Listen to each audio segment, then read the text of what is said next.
Fallout from yesterday's historic Supreme Court decision.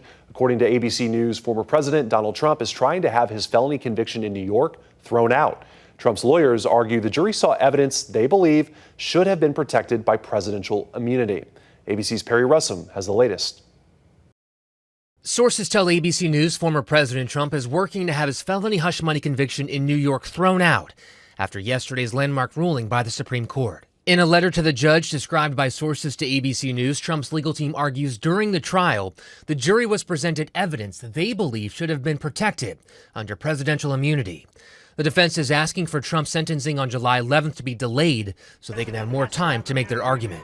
The appeal coming hours after yesterday's landmark decision ruling presidents have immunity for acts within their core constitutional duties and are presumed to be immune from prosecution for all official acts.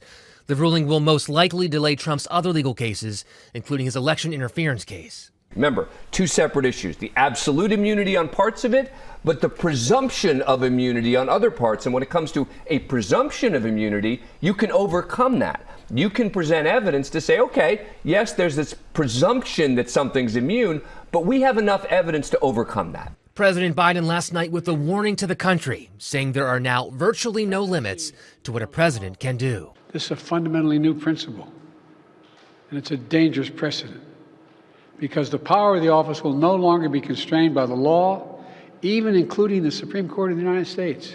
Trump's team tried to use the presidential immunity argument during the hush money trial to limit the evidence presented. That did not work. Now we have to see if that changes. Perry Russum, ABC News, Washington.